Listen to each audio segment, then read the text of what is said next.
Hi there. Today we want to continue the conversation that we started on menopause. Woohoo! We are wearing our menopause outfits, I think. Yeah.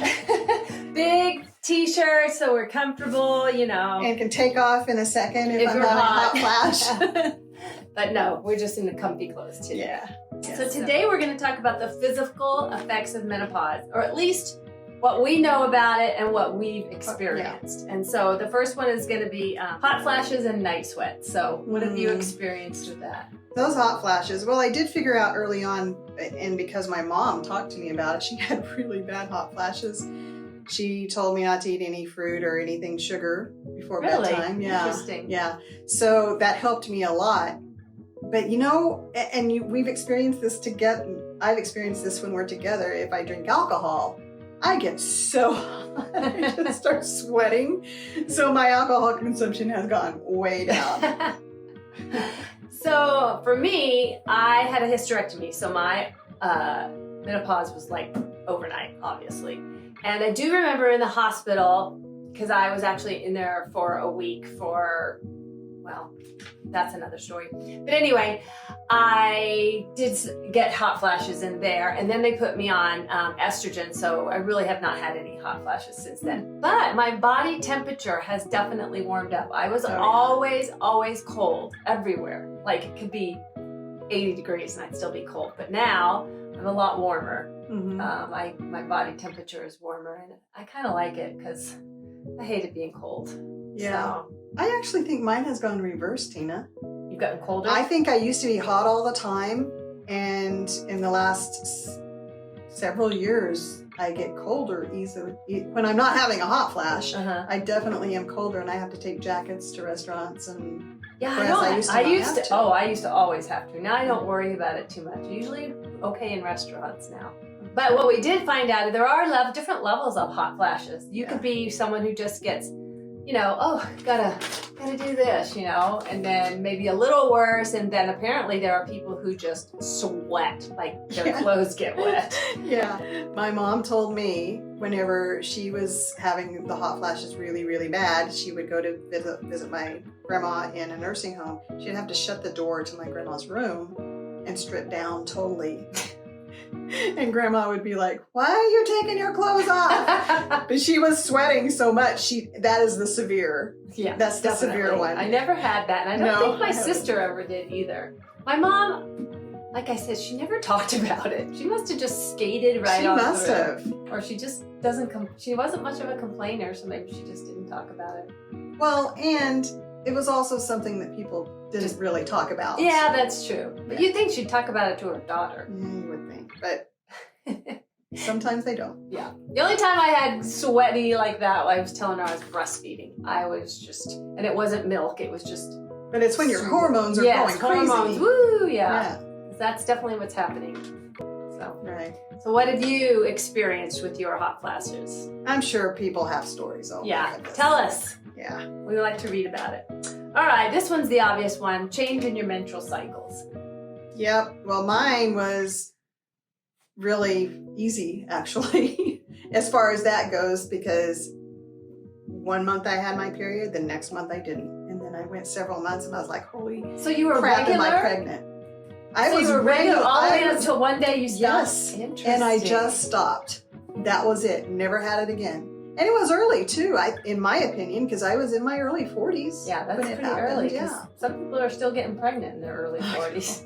Well, that was my scare. But also, well, it would have been a miracle baby, actually, had I been pregnant, because Mike is not available to me in that. Either that or he'd be accusing you of an affair. No. That's not my baby. I'd be like, wait, Mary did it. It can happen. For me, I did notice some changes in my cycle. It was regular still. Well, I was never real regular, but I did usually have them once a month, every like 28 to 30 some days. But what did happen with me, all my life, I had no cramps and I had very light periods. I was just like, they were like 3 days and hardly any flow. It was great. maybe one day of heavy flow. But this one, then I got to wear like at night, all I would have to wear is, it's getting detailed, one tampon, super tampon, and it would last all night. Then it got to where I had to wear a tampon and a pad and still have a little overflow or something. So that was happening to me. But then, of course, then I had a hysterectomy and that all stopped. So I didn't have to go too long with that craziness. I have had friends who just had some like periods that would last for 2 weeks. Yeah. And heavy flow and like dangerously heavy. Yeah. Yeah. No, didn't have any of that, luckily. I guess we're very fortunate in that way because we know that there's people that have major issues with that. Yeah. So put it in the comments down below if you have. Share your story. Yeah, because everyone can benefit from stories. Yes. You know, because you think you're the only one. Yes, exactly. Yeah. And then you find out, why didn't anybody tell me? Yeah. It's like having a baby. That Nobody still tells happens you. to me all the time. What? I think that I'm the only one that experiences something, me too. and then I see something, I'm like, oh, thank God, I am not the only one. Yeah, because sometimes you're embarrassed. Yeah. Like, exactly. oh, how embarrassing that this is happening. Yeah. Or, You're not alone. So bone health and osteoporosis risk. Well, I mean, unless you were getting bone density scans, you wouldn't know if that was changing or not. Right, but you do hear older women especially breaking bones. Yeah. And, or bones easily broken. My sister had got osteopenia, which is the beginnings of osteoporosis. And what is a way to get around that? We do strength training. That's right. I started when I was in my, well, it was early 50s. Well, I was doing strength training in my 40s, and I kind of stopped for like, I don't know how long, like several years, and realized I needed to get back to doing it. And so now I've been doing it full time, for 6 years, 4 days a week. Mm-hmm. That's good. Yeah. Same here. In strength training for the last 6 years, I guess. And I started doing it for health reasons. I needed to lose weight and be stronger. And it didn't even occur to me at that time that, hey, this is good for your bones as well. Until later on. And then actually one time I fell out by my hot tub, and it was a pretty hard fall. And I just was I fell into the hot tub. It was in the hot tub. It's sort of a light, but that's scary. It is. Because if you got knocked out. Well, I wasn't knocked out. I know, but if you had. Yes, I know, that's scary.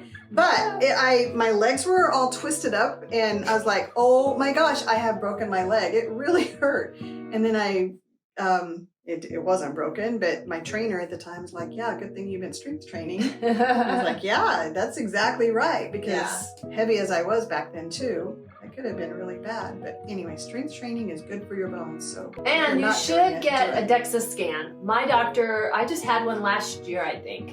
And the results said like 10% chance of breaking a bone when falling or something like that because of how strong my bones are. So they have not, I mean, I'm sure they've weakened some, but they're pretty strong. So that's cool. I haven't had a test like that. Well, you're supposed to get them just like you get, not yearly, you're supposed to get them like maybe every 10 years, like a colonoscopy, or every 5 years, depending on what your readings was. That was my second one, and both times it was good. Oh, so very cool.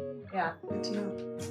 So strength training, ladies. Yes. Doesn't have to be super heavy. Any kind of resistance in your muscles. Yeah. You know, if you're lifting 5 pounds and it's hard, then it's working. You know? You don't have to be, you know, a bodybuilder. Just do some strength. And you can use bands too. Well, right. The bands. Bands are just that's how I started. Yeah, and that's strength training. Yeah. So if you don't have money to buy weights or a gym membership, then just get some bands. We're not talking about rubber bands in the hair. There's some actual big bands. Maybe we'll link them. Yeah, we will. will. In case you don't know about it. We will. All right. Next one was weight gain and metabolism shifts. I did not experience that at all.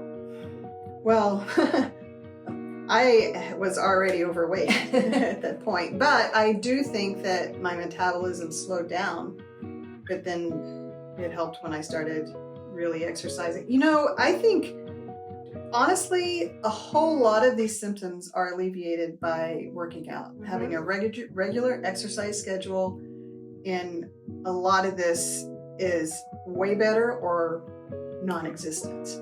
That's my opinion. Well, and I've always exercised, so I didn't, if anything, I lost weight in my 40s, but that was not due to menopause, and we'll get to that one. Well, actually, I think it was due to menopause, but it was something else. But I didn't have any weight issues. Some people gain weight in the belly. I've heard that. I didn't have that, but I've heard about it. I'm kind of torn because you do hear the one side where it's hard to lose weight when you're going through menopause, and then you hear the other side that it's not hard. But I guess I'm in between because I think it could be hard, but if you're eating right and doing the exercise, it shouldn't be a problem. I think sometimes maybe the weight shifts to a different place. Yeah, definitely does that. So, sure. Yeah. Kind of like after you have a baby, your weight is in a different place, and your body is in a totally different than when you were, never had kids. But also I think, that it changes. I cannot hardly gain any weight up top. That's one of the things that I have really trouble with. But anyway, I can gain weight anywhere. But if you did have, seriously, if you did have a significant change in your weight and you're pretty sure it's from menopause because maybe you were just eating exactly the same and it hit, you all of a sudden started gaining weight, because sometimes that happens. So maybe that happened to you. Let us know. Yeah, everybody's different, that's for sure. Okay, skin changes and aging. Well, yes. There's big changes. Well, wrinkles for one. Botox can help you with that one. And fillers. Don't do any fillers, but I do Botox. I have used both before. Yeah. It's been a long time. But I think the big thing with me, though, was the skin texture and getting these little aging spots. Yeah, the little hormone spots, dark spots on everywhere, on my arms, my face. Yeah, all over me. I have them all over, especially when I self-tan. Like when I'm not self-tan, you can't see them, but they're rough spots. So when you self-tan, it just clings to the rough spots. So then you're like, oh, look at all these lovely age spots I have. People will go, oh, you have freckles. And I'm like, yeah, they're freckles. You think that. Go right ahead. Yeah, I definitely, as I've gotten older, I use sunscreen on my face every single day. It's part of my routine. If I'm outside, I'm wearing a hat. I hardly let the sun touch my face anymore. Yeah. I put vitamin A and C, vitamin A, on my face too. I do vitamin C. Yeah.